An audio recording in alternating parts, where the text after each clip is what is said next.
رب اشرح لی صدری ویسر لی امری واحلل عقدۃ من لسانی یفقہوا قولی.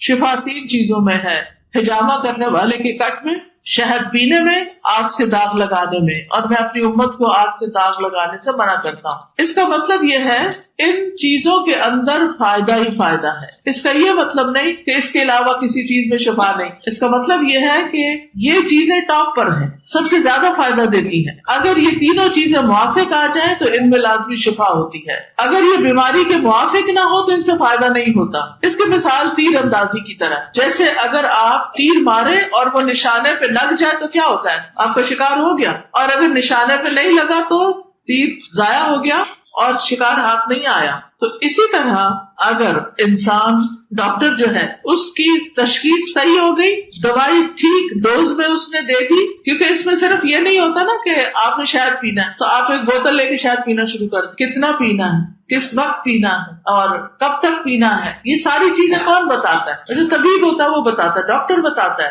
تو اس کے مطابق اگر اس کا سارا جو اس نے پروسیس بتایا کہ اتنا پینا ہے، پانی میں پینا ہے، دودھ میں پینا ہے، خالی چاٹنا ہے، صبح پینا ہے، رات کو پینا ہے، زخم پہ لگانا ہے، کیا کرنا ہے کیا نہیں، یہ ساری چیزیں جاننے کی بھی ضرورت ہوتی ہے. پھر اسی طرح کبھی دوائی بالکل مناسب ہوتی لیکن کچھ اور قوتیں ایسی ہوتی ہیں کہ جو دوائی کو اثر نہیں کرنے دیتی. ایسی صورت میں بیماری لمبی بھی ہو جاتی.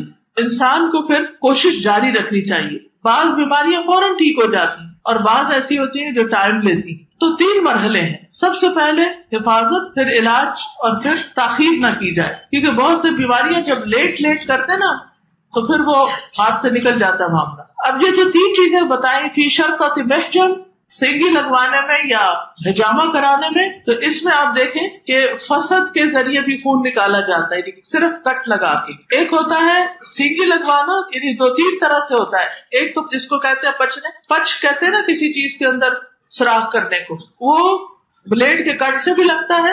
اور اسی طرح کچھ سوئیاں ہوتی ہیں، اس سے بھی پہلے جسم کو چھیدا جاتا ہے، پھر اس کو سک کر لیا جاتا ہے بلڈ کو. دوسرا یہ فسد کھلوائی جاتی ہے، یعنی جس جگہ پر درد ہوتی ہے اس کے آگے پیچھے خون کی فلو میں رکاوٹ ہوتی ہے تو وہاں پر کٹ لگا کے خون نکال دیا جاتا ہے. اس کو فسد کھلوانا کہتے ہیں. اور اسی طرح یہ ہے کہ ایک جانور ہوتا ہے چھوٹا سا لیچ جس کو بولتے ہیں، تو اس کو بھی چپٹا دیا جاتا ہے اور وہ خون پی جاتا ہے گندا. یعنی یہ خون نکلوانا دو تین طریقوں سے ہوتا ہے. تو یاد رکھیے، ماہر لوگوں سے پچھنے لگوائیں، ماہر لوگوں سے. بعض اوقات جو ان ٹرینڈ بندہ ہوتا ہے وہ ایسی جگہ جا لگاتا ہے جہاں سے الٹا نقصان ہوتا ہے. کبھی رگوں میں وہ لگا دیتا ہے اور کبھی غلط جگہ پر لگا دیتا ہے جو نقصان دہ ہو سکتا ہے. کس طرح پتا چلے کہ کوئی شخص جو ہے وہ سمجھدار بھی ہے کہ نہیں؟ پہلی چیز یہ دیکھی جائے گی، یہ دیکھیں کہ اس کے پاس طب کا کوئی علم بھی ہے، وہ جسم کو جانتا بھی ہے، وہ ڈاکٹر ہے یا حکیم ہے، یا اس نے اناٹومی پڑھ رکھی ہے، یا جسم کے فنکشن کو وہ سمجھتا بھی ہے کہ نہیں. ٹھیک ہے نا. دوسرا یہ کہ اس کا ایکسپیرینس کتنا ہے. یہ دو چیزیں جس کے اندر ہو اس کے اوپر ٹرسٹ کرے. کیونکہ آج کل یہ دیکھنے میں آیا کہ ہر بندہ ہجامہ کرنے بیٹھ جاتا ہے. ٹھیک ہے، ایک آسان طریقہ علاج ہے، لیکن کسی بھی زندگی کے ساتھ کھیلنے سے پہلے انسان کو علم حاصل کرنا چاہیے، ریسرچ کرنی چاہیے، کسی ماہر کے پاس بیٹھنا چاہیے، اس سے سیکھنا چاہیے، پوچھنا چاہیے کہ آپ جو یہ اس طرح علاج کر رہے ہیں، آپ نے کب یہاں لگایا یا یہاں لگایا تو کیوں لگایا، اس کو بیماری کیا ہے. اور پھر یہ نہیں کہ اندھا دودھ کپ ہی لگانا شروع کر دیں، اس کو کپنگ بھی کہتے ہیں، بلکہ یہ دیکھیں کہ اصل تکلیف کیا ہے اور اس میں کس جگہ ہجامہ کرنے سے فائدہ ہوگا. دوسری چیز شربت اصل، جو ہجامہ وغیرہ ہے یہ خونی امراض میں زیادہ فائدہ دیتا ہے.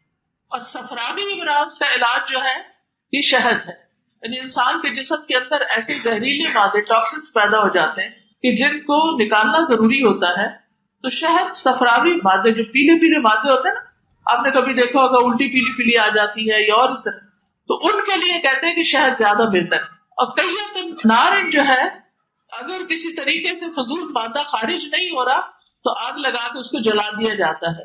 لیکن نبی صلی اللہ علیہ وسلم نے اس سے منع کیا کیونکہ اس میں بہت تکلیف بھی ہوتی ہے، مگر یہ آخری حربہ ہوتا ہے. اگر کسی بھی طریقے سے علاج نہ ہو رہا تو اس کو آزمایا جا سکتا ہے. پھر اسی طرح جب بھی بیماری آئے یکا یک بہت دوائیاں نہیں کھانا شروع کر دیں، گریجولی تھوڑی سی بیماری آئی، ہلکے پھلکے انداز سے علاج شروع کریں.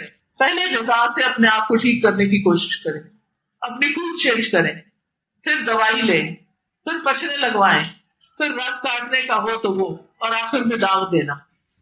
یعنی یہ نہیں کہ پہلے ہی مرحلے پر داغ لگانا شروع کر دیں. پہلے پرہیز کریں، غذا استعمال کریں، اور پھر اسی طرح جو میں نے طریقے بتائے. لیکن داغنا جو ہے پسندیدہ نہیں. ہاں یہ ہے کہ بیماری کا جو علاج ہے وہ ہو سکتا ہے.